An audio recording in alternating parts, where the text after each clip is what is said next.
lecture and my lectures on Byzantine art. I talked briefly about the demise of the Western Roman Empire.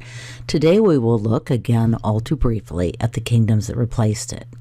Basically, the Franks settled in what today is northern France and western Germany. The Visigoths settled in what today is Spain. The Ostrogoths and then the Lombards took over Italy, and the Saxons moved into northern Germany and then to England. In other words, this was a period of great migrations, and the art these groups produced, at least in their early days, is often lumped together under the term migratory art. So what kind of art can one produce when constantly on the move? The answer is art that is highly portable. Your reading referred to articles such as these as status symbols, small, precious items that proclaimed their wearer's wealth and social status, and also revealed the rather extraordinary craftsmanship of the time. Fibulae were used to fasten garments. Notice the rather spectacular fibula that Justinian wears in the famous San Vitale mosaic. The characteristic fibula design combined elaborate geometric forms with zoomorphic or animal-based images. Filigree refers to the patterns formed with gold or silver wire.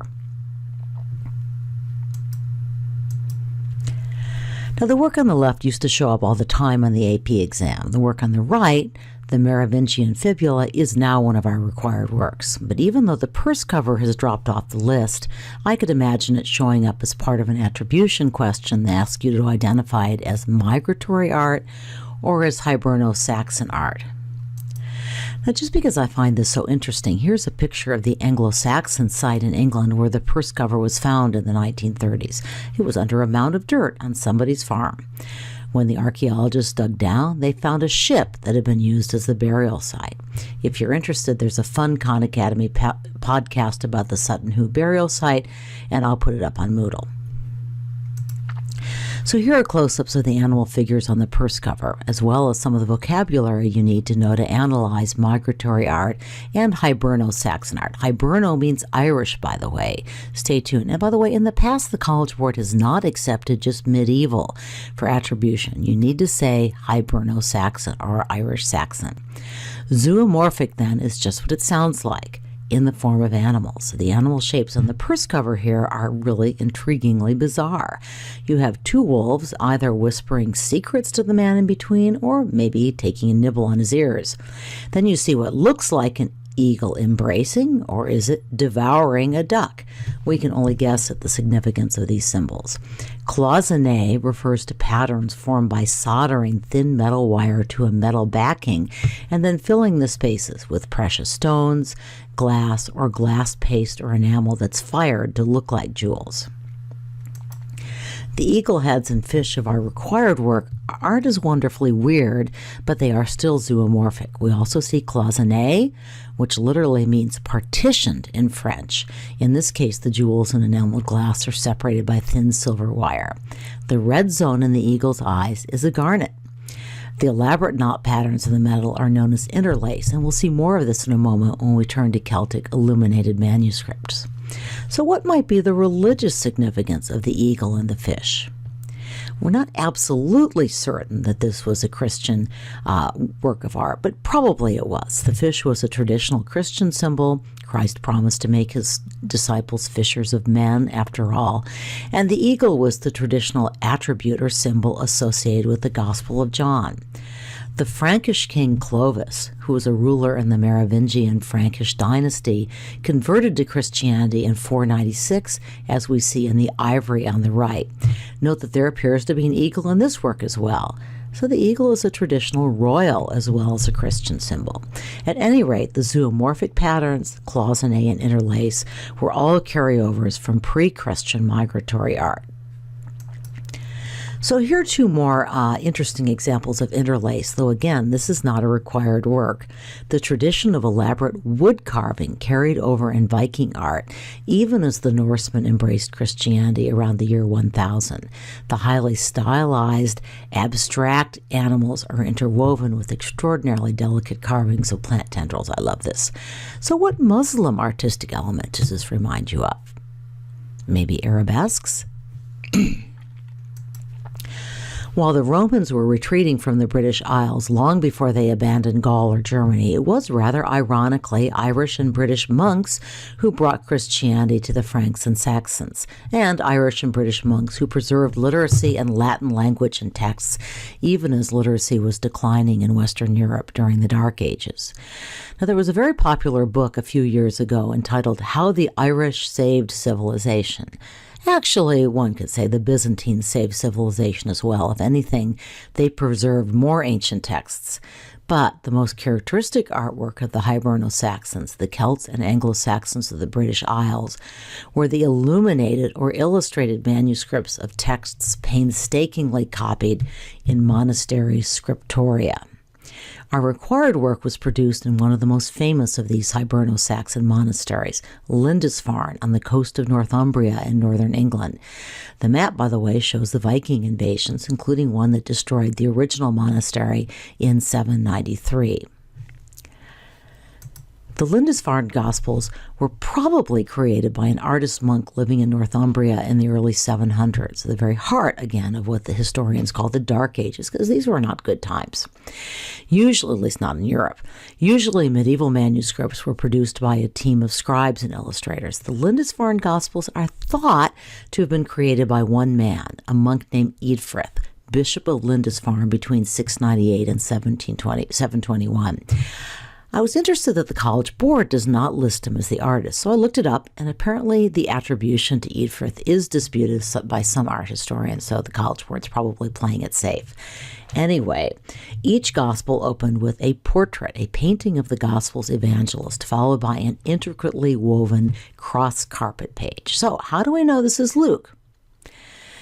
Well, it's Luke's gospel that comes after this page, which makes it easy, but you should also recognize his attribute, the ox, in this case equipped rather unrealistically with wings. So here's Matthew. Now, this portrait page isn't required, but I find it actually even more interesting. This Matthew is posing rather like a classical philosopher with his traditional beard. And again, remember it was these Hiberno-Saxon monks who were keeping classical traditions partly alive. There are even a few attempts at perspective. Note the shape of the footstool, for example. On the other hand, the drapery is portrayed flat without realistic volume, and we don't see much evidence that Matthew has a real body underneath his stylized cloak. His attribute is a man or an angel. It's a little hard to tell since the other attribute animals also tend to sport wings.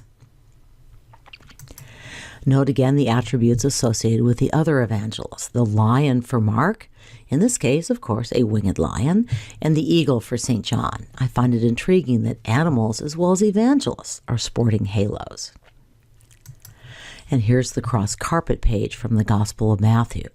It comes directly after the portrait page. Note the persistence of interlace and geometric forms. In form, this is very similar to the cloisonne we saw on the purse cover and the Merovingian fibula. A close-up also reveals zoomorphic forms caught up in the elaborate interlace. Below is another close-up, this time from the Book of John's cross-carpet page. Now, these are known as carpet pages because they resemble oriental rugs. We have no reason to think they were called that at the time. This may have been intentional, using this kind of a pattern in the books, that is. Historical sources tell us that prayer mats were known in Northumbria at this time, and they were used in other Christian and Islamic lands. Coptic Gospels from Egypt also include cross-carpet pages. Prayer mats, of course, are put down to help prepare worshipers for prayer and to signify that they are on holy ground, which makes it a fitting introduction to a gospel. So here are two other cross-carpet pages from the Lindisfarne Gospels. Each carpet page contained a different form of the cross, again suggesting that Lindisfarne was a gathering place for Christian scholars from a variety of traditions. The incipit, or opening page of each gospel, shows the first letters elaborated again with those interlacing and spiral patterns, strongly influenced by Anglo-Saxon jewelry and enamel work, although spirals also tended to have religious connotations, actually in many traditions signifying eternity. The distinctive script takes elements from many different cultures. There are Roman capitals, Greek characters, and angular letters recalling Germanic runes or symbols. Again, this is kind of a cross-cultural work. The artist, whoever he was, employed an exceptionally wide range of colors, using animals, vegetable, and mineral pigments. Okay, now I'm heading into a stretch of art history that the College Board has decided to drop altogether. I can't bear to, partly because this period is so important to world history as well as to art history. In short, and I have to be short, relations between the Pope in Rome and the Byzantine Empire were already strained in the years after Justinian. The Byzantines, who were struggling with Islamic invaders and the plague, were less able to protect Rome against the Germanic Lombards or even marauding North African pirates. The popes, meanwhile, condemned the iconoclasts in the Byzantine Empire and vigorously defended holy images. At any rate, the growing power of the Germanic Lombards in Italy led the popes to look for new protectors, and they found them in the Frankish kings. The earlier Merovingian dynasty, remember that fibula, was replaced by the Carolingians, a noble family that gained great credibility when Charles Martel held back a Muslim invasion of France. Our history would have been very different if he had not won the Battle of Tours. The Franks reached their high point under Charlemagne, who was crowned Holy Roman Emperor by the Pope in Rome on Christmas Day 800. Here you see two different maps of Charlemagne's empire and the surrounding empires. Both maps date to after Charlemagne's conquest of the Lombards. So neither of these is required, but they give you a good opportunity to see how classical styles changed in the medieval period, but were still influencing medieval art, especially in the Carolingian Renaissance, where there was a deliberate effort to revive classicism. So note that in both the Roman and medieval statue, the emperor is too big in comparison to the horse. This is a kind of hierarchy of scale. The horse is shown moving, and so is Marcus Aurelius, but Charles the Bald is calm and stately and unmoving. The Roman figures, man and horse, have clearly defined musculature and naturally flowing drapery. Charles the Bald is stylized and somewhat abstract. The recovery of classical style, there we go, shows up even more clearly in the Coronation Gospels, illuminated manuscripts that were produced with Charlemagne's patronage. Here the body returns, as does realistic drapery. This guy has knees.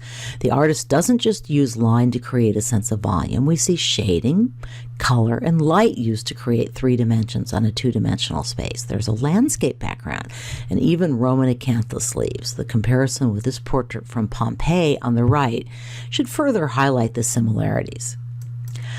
The Ebbo Gospels, on the other hand, represent a very different artistic turn. Just as a personal story, I was hosting a dinner party for a bunch of people, many of whom were professors at Stanford, admittedly law professors and not our history professors. So I showed them this and a couple of other pictures from the Ebbo Gospels and asked them to guess when they were painted. And they all assumed that they were 20th century Christian works. Nope. This is the Dark Ages, or at least the very beginning of the Higher Middle Ages. So the Ebbo Gospels, which used to be a popular College Board image and which I really like, I think the frenzy style is rather cool. I have fallen off the course, but note that St. Matthew has a rather clearly defined body and he's casting a clear shadow. These are naturalistic elements that show, again, the Carolingian interest in classical styles. But the artist both employs and transforms the more line-based traditions of Northern art. The classical influence is clear in the drapery and naturalism. And here are a couple more from the Ebbo Gospels. St. John with his attribute, the eagle, and St. Mark with his lion. Sorry, I must have messed up my slides there. But we really need to move on. You already saw this church, just as a reminder that another Charlemagne shout out to the Roman Empire was his royal chapel, modeled pretty clearly on San Vitale in the former Western Roman Empire capital of Ravenna.